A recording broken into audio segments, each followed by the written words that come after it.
Hello and welcome back to another episode of Building Local Power. I am your co-host, Reggie Rucker.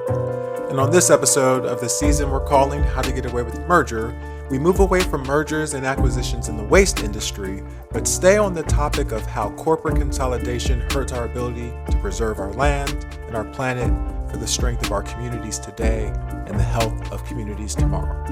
We're going to talk energy utilities, and to get into it, let me throw it over to my co-host who is pure sunshine and the wind in Building Local Power sales, Luke Gannon.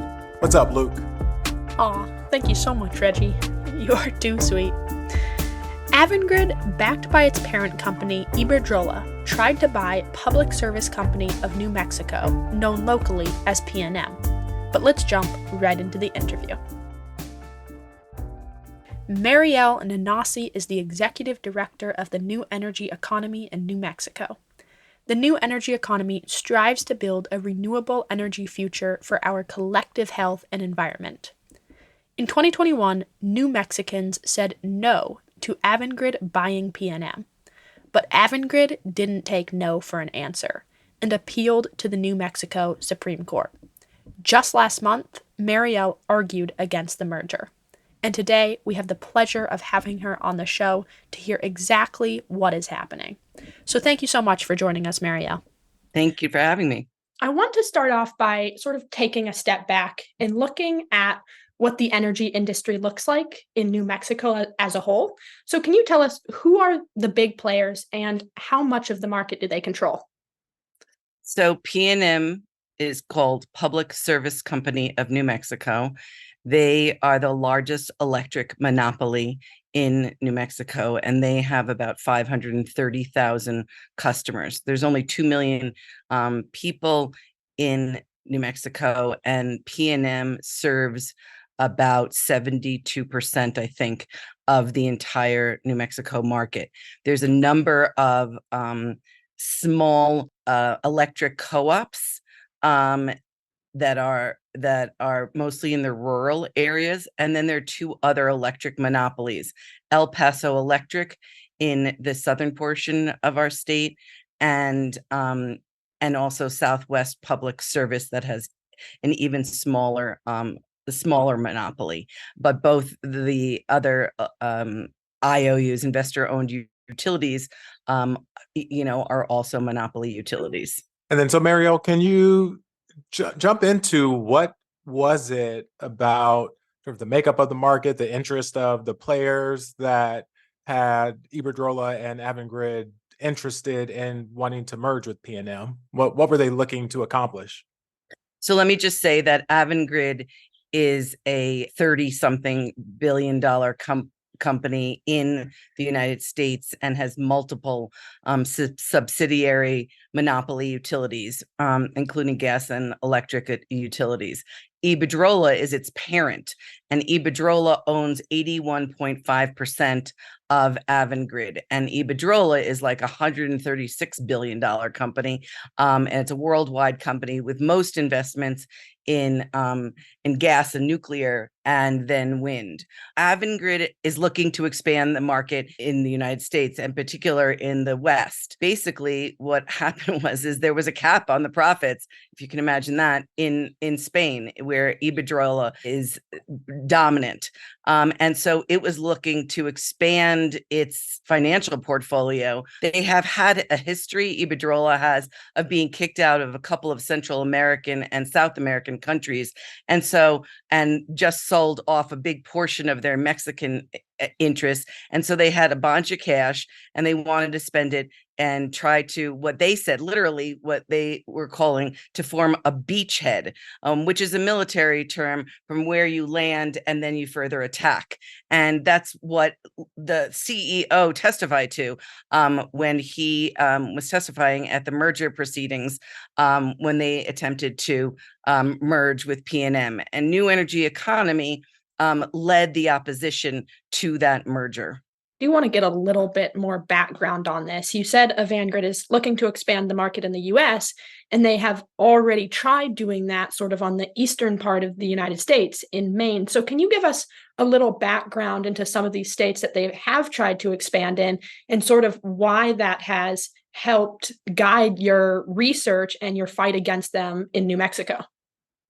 Yeah, so just like a college admission person looks at the grades that you have when you're in high school, or a landlord looks at a tenant's, past history, or when you're buying a car, you look under the hood. We start to dig into the past background, the track record, essentially, of Avangrid in Maine, where it owns Central Maine Power, in Connecticut, where it owns United Illuminating, in New York, where it owns two electric and gas utilities. And what we found was that their history was atrocious. An electric utility has to do two primary things. One is provide electricity. The second is bill customers for it. And they failed on both. And so the outage record, the blackouts, the brownouts, the billing, atrocities. They called it in New York a billing crisis. Have you ever seen 32 legislators in New York rally, actually perform a demonstration when Avangrid asked for its latest rate increase there in New York? And and then the governors of Maine and New York in particular have really spoken out against the track record of Avangrid and its subsidiary utilities, and used words like their performance was abysmal. The governor of Maine called it. So we had a lot to go on, and really there was this scathing audit that happened, that was concluded and filed in the Maine docket, in the regulatory docket, about 1 month before our hearing. It detailed the malfeasance and incompetencies of Avangrid and said that they were more interested in shareholder profits than they were in performing basic services. And so that was a very important and influential report, because first of all, it was 130 pages. And as I said, it gave a methodical, it was an audit. A woman in a mobile home got a $1,300 electric bill, which is crazy. And then when they tried to call customer service to complain about it, it took them 3 years to fix the billing problems, and people would be waiting on the phone for hours and hours and would never get their bills corrected. And anyway, there's a class action lawsuit pending as a result of that billing debacle in Maine, let alone the billing crisis in New York. So this is not the kind of company that we wanted to come. We want to transition as quickly as possible from fossil fuels to renewables, which in New Mexico, we have an abundance of solar and wind. And Avangrid's track record in that department is also not good. They have a great PR firm, which has 3 beautiful little leaves on it as their logo. But the fact of the matter is they have 2% solar in their entire portfolio. They support hydrogen, which we're opposed to, and they support nuclear, which we're also opposed to, and they support gas. And then also, they have so much money that they undermine the democratic process by investing heavily in PACs, political action committees that undermine the democratic process. They've invested in other kinds of associations like Edison Electric Institute, and other gas associations that work to undermine climate legislation in Connecticut, in other places. And there was a Brown University report that was done about the companies and the agencies that are hired by those companies, and that deny climate or work hard to postpone climate legislation or water it down. And they found that Avangrid was one of the top offenders. There is basically no reason that we want Avangrid to come and merge with PNM. So that's why we fought it. And against all odds, we won. It was a huge David and Goliath fight, but we won in front of the hearing examiner. We won in front of a bipartisan, unanimous public regulation commission in a huge victory. And then they appealed, and we just defended our victory before the New Mexico Supreme Court. Can you walk us through the dates of when this is all happening? So they filed their case in November of 2020. The hearing on the merger was in August of 2021. The decision to deny the merger was in December of 2021. Avangrid and PNM and Iberdrola jointly appealed to the New Mexico Supreme Court a month later in January 2022.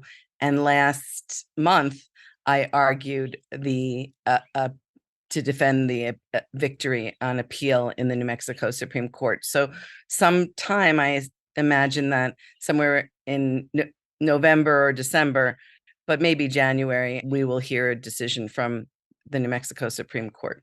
In this 3-year span, there has been a lot of organized opposition from the public.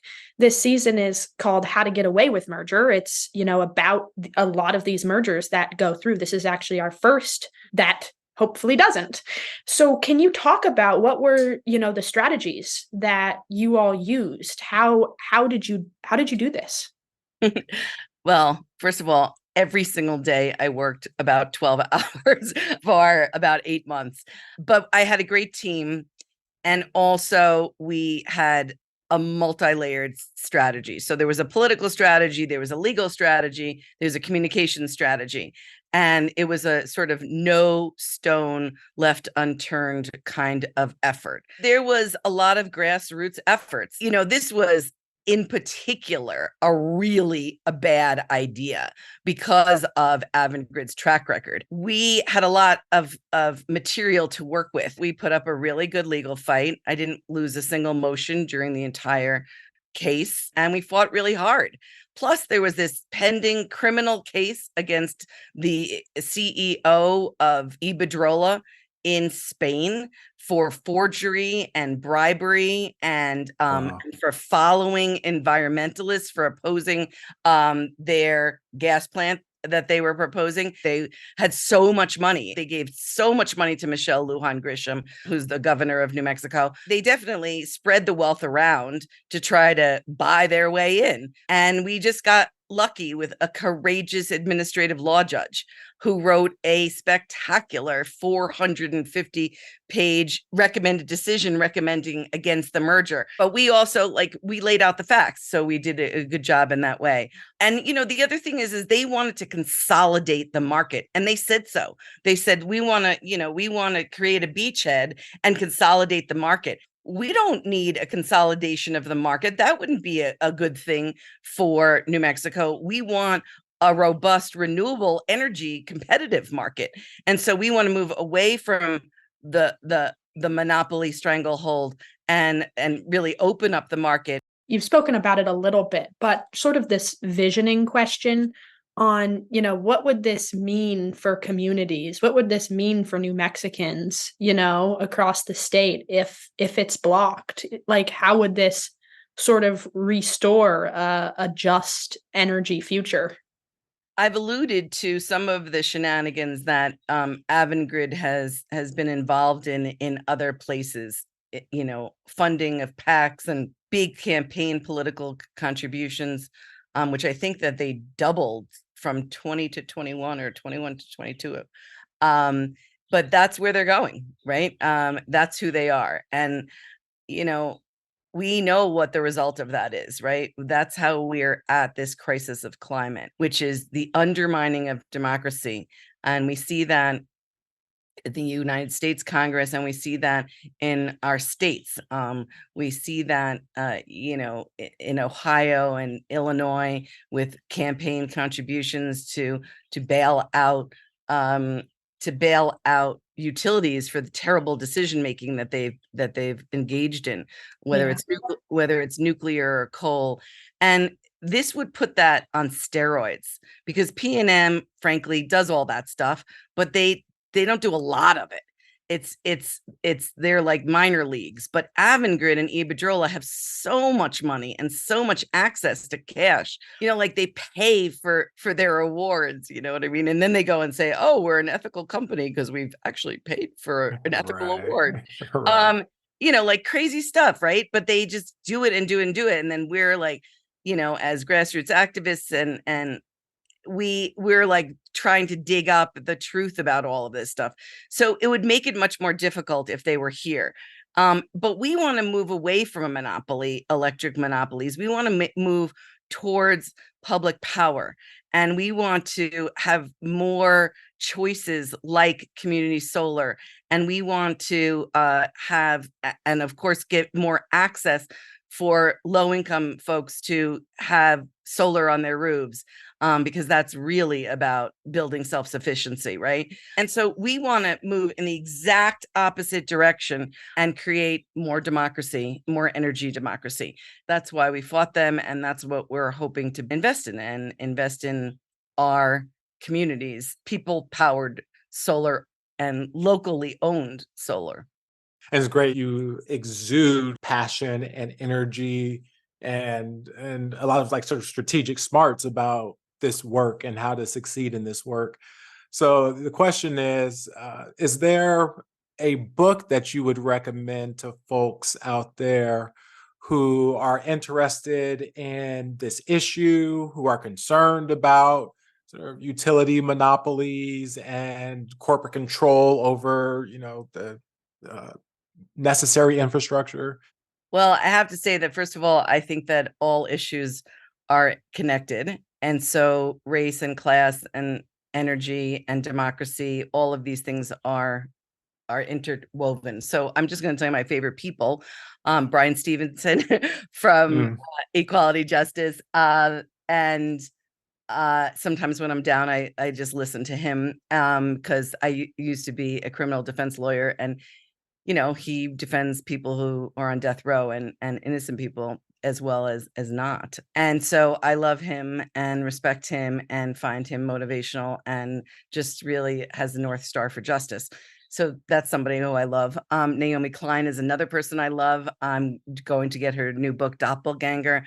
I saw the interview on Democracy Now! With her about that, and I'm fascinated because we are living in very dark times, and there is a growth of fascism, and we have to take that extraordinarily seriously. And basically what she's saying is you can't look away. And so I think that is super important right now for us. And then in terms of just energy, there's a book called Energy Democracy, which I would say is kind of like a Bible. And it's about the liberation of people from the energy monopolies and their enormous control. This reporter said to me, "Why do you keep fighting, Mariel? You know you're going to lose. Money's going to win. And they just have all the money."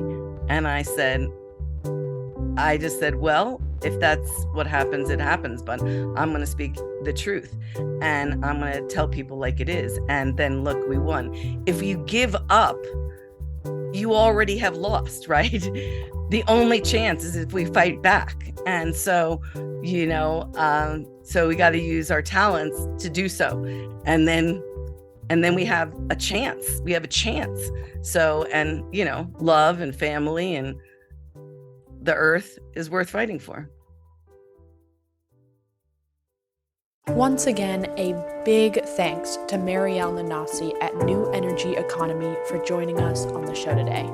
Please find all of the resources that Mariel mentioned in the show notes. On the second half of today's episode, we are hearing from Krystal Curley, the Executive Director of Indigenous Lifeways and a member of Public Power New Mexico. But before we jump into that, I'm going to pass it to my co-host, who lights up all of my days, Reggie Rucker. Over to you, Reggie. Thank you, Luke. So look, I know I'm one of the lucky ones.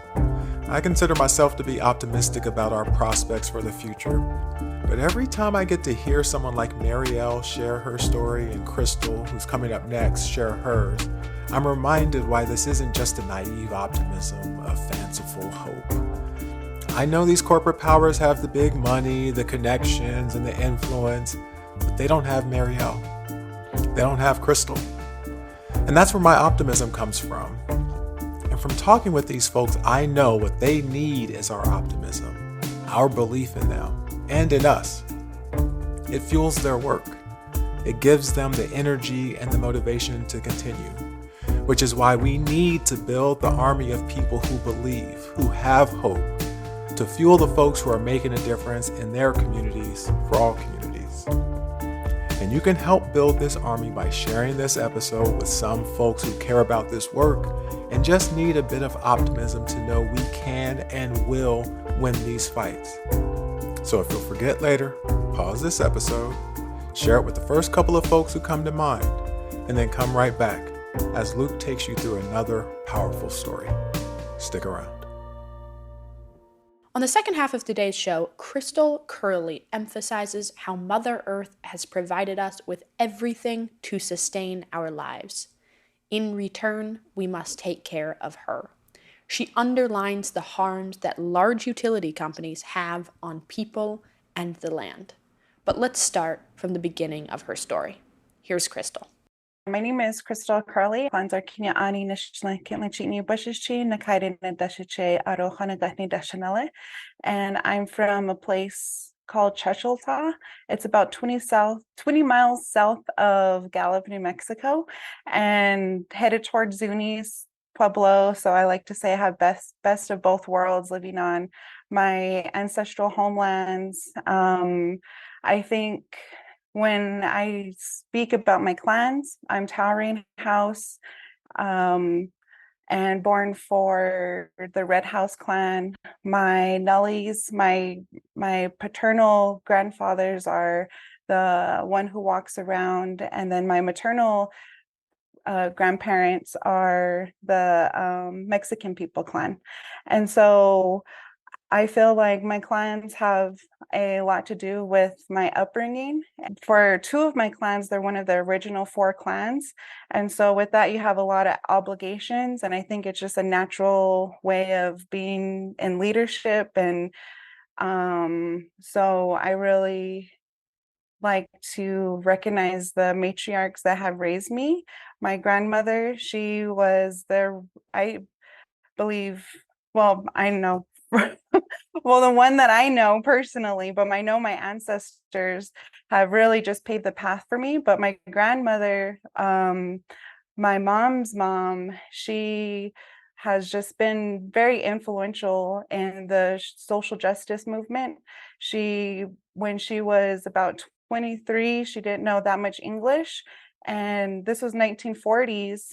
And she went to the Bay Area and she lived majority of her life until she had Alzheimer's. She had to move back. But when she started living there, she started learning English from our African American relatives, and they started figuring out and recognizing our struggles out on the reservation where my grandma's from. And they really encouraged my grandma to speak out. We didn't have running water or electricity. And so they really encouraged my grandma to go home and start a petition. And so my mom helped with that petition. We finally got running water. My mom also was right under the wing of my grandma. So, like my mom was able to be at Alcatraz takeover when Martin Luther King was assassinated. My grandmother marched along with her sisters and recognized the urgency for social justice, civil rights. And so that was very instilled into my mother. My father as well, he had a wild upbringing. He's a residential school boarding school survivor. And so the church really took him over. But what saved my mom and my dad's life was the American Indian movement. And so that brought my parents together. And so I like to say that I'm an AIM baby because that's the lens and that's the perspective that I was raised in. So I was raised going to Mother Earth gatherings, going to different just gatherings just as an infant. I was at the Delcon first gathering for Indigenous Environmental Network gathering. I was just a baby. And so my mom tells all these stories. And so that's how I was raised, just going to these big gatherings. I just as elementary school student, one of my first real intense marches was at a demonstration against the Los Alamos test site laboratories here near Los Alamos. And so I was only 8 years old, but I was able to see, our people like Wes Studi and other supporters get arrested that day. And so I've just really have recognized and know the impacts of colonization, of capitalism. How we got into the environmental justice movement is when we got water, they never tested our water for any kind of contamination. So there were low levels amounts of uranium inside of our water. So that from that experience, there was a lot of health impacts from that in my community. And so my mom got into the uranium awareness education and really advocating against uranium mining and development extraction. And so the Southwest Indigenous Uranium Farm is how Indigenous Lifeways grew out of that initiative over 30 years ago. And so for Indigenous Lifeways, I'm the executive director for, that's where our work is based out of, is that work from doing uranium forums locally, regionally, nationally, and internationally with other Indigenous frontline communities across the world that have been impacted against environmental racism. Krystal is the executive director of Indigenous Lifeways, an organization that began its journey 3 decades ago with the Southwest Indigenous Uranium Forum. Over the years, Indigenous Lifeways has expanded its mission to address the global impact of environmental racism on Indigenous communities.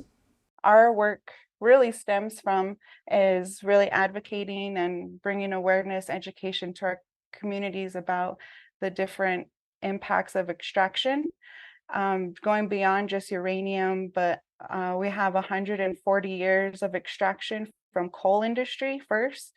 There's the railroad, there's oil and gas now, there's fracking. Now there's hydrogen, and my community is made up of nearly 80% Indigenous identifying folks.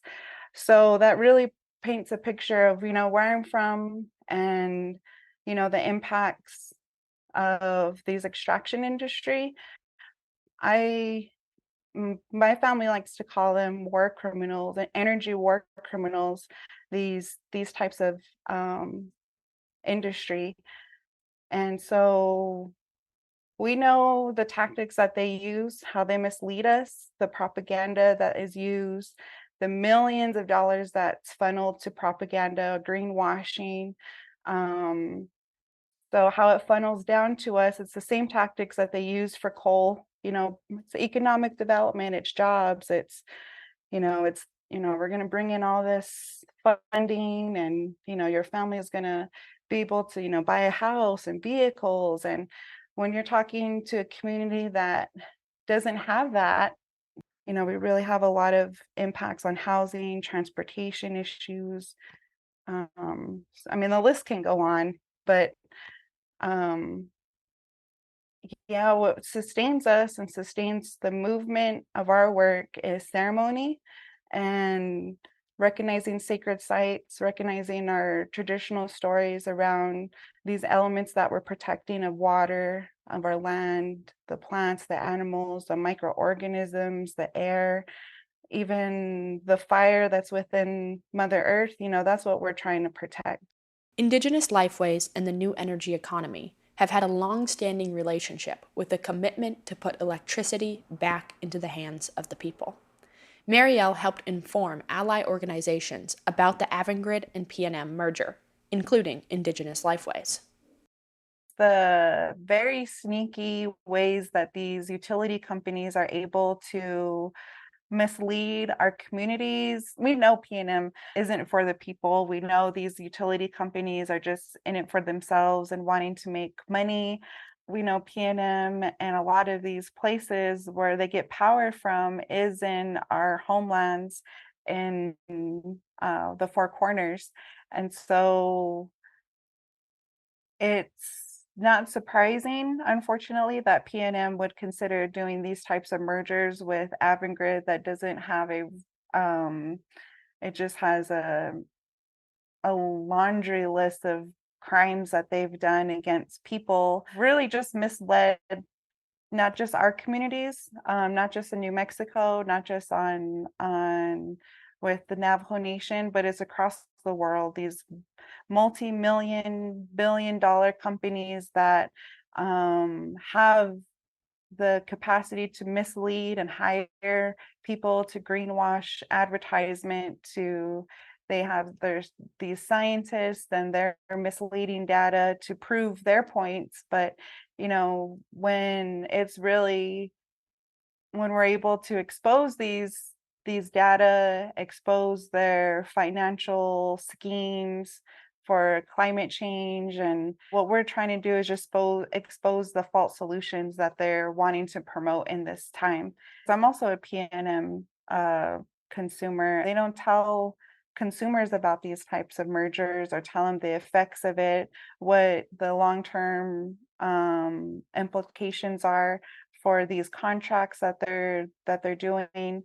And when we're not given the chance to choose or know where our power comes from, that really displaces our people and our opportunities to really do a good job at phasing out fossil fuels, even in our own use. So when our opportunities are limited from these utilities and they're misleading us, telling us that hydrogen's the way or clean nuclear or clean coal's the way, then this is where it really causes a problem and misleads our tribal government, our local leaders, our organizers, and it causes a divide in our people on what's really the truth and what are we really protecting. These large utility companies like Avangrid are extracting power, natural resources, and wealth from communities. Krystal envisions a world where there is a restored connection between people and the land. For me, bringing back the connection to the natural world for all people. What severed that connection is colonization and capitalism. That's what it's based off of for thousands of years. And so for us as just mere human beings from all over the world, we've had this natural connection. We know the powers of the air, the wind, the earth, the fire. We know the powers of prayer. We know the powers of sacred sites all over the world. Everybody has this connection, this universal celestial knowledge of that connection to that natural world and being a natural human being. My hopes is that we continue to be in alignment with all of the things that are around us, and that this movement continues to bring out those values of humans universal all over the world. We're all at one point are indigenous, we just have to bring it out. We all have those roots, talking about Chaco, talking about Stonehenge, the pyramids from all over the world. These are the sacred sites. These are the knowledge that we have to continue to protect, because that's our connection to the natural world and beyond. So that's what I hope and envision, because once that is able to be, then we realize and we understand why we have to protect the water, why we have to protect the land and our homelands and where we come from, understand the knowledge and the stories.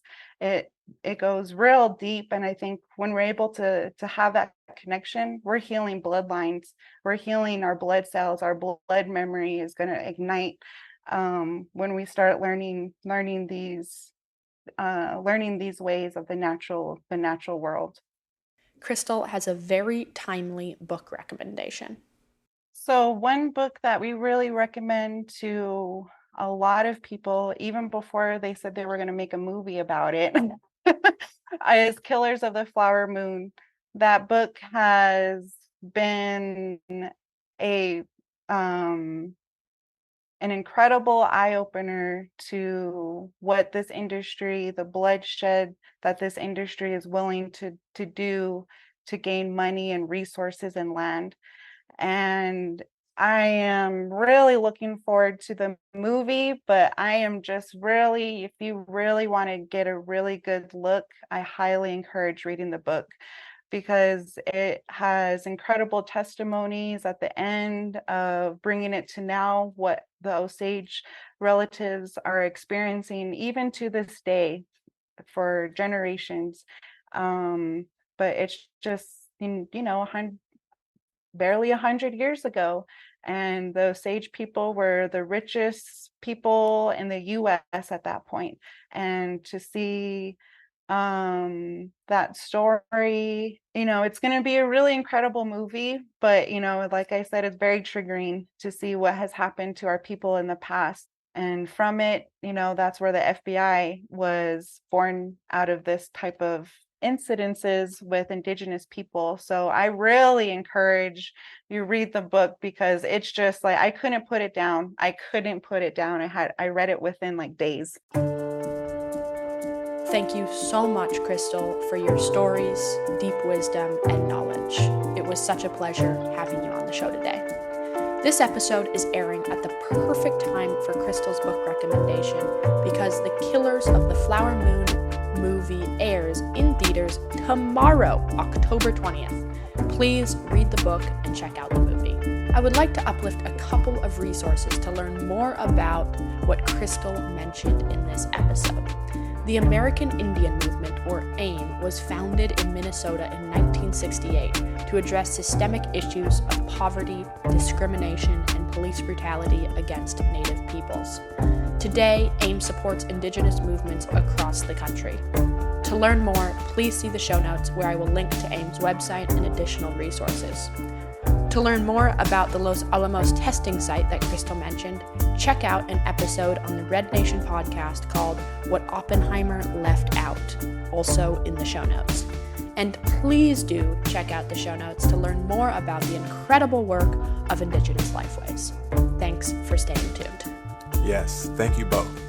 And thanks to all of you for listening all the way to the end. I assume that means you like this episode, so please share it with even just one person you think will enjoy it too. We have a goal of 10,000 listens for this episode. Help us get there.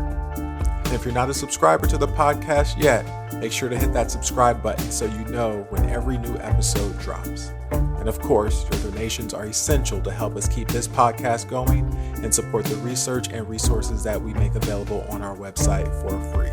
We truly welcome and appreciate it all. And last, if you have feedback for us or want to share a story about how your community approaches this issue, send us an email to buildinglocal.power@ilsr.org. We'd love to share these on a special mailbag episode one day. We'll keep an eye out. This show is produced by Luke Gannon and me, Reggie Rucker. This podcast is edited by Luke Gannon and Andrew Frank. The music for this season is also composed by Andrew Frank. Thank you so much for listening to Building Local Power.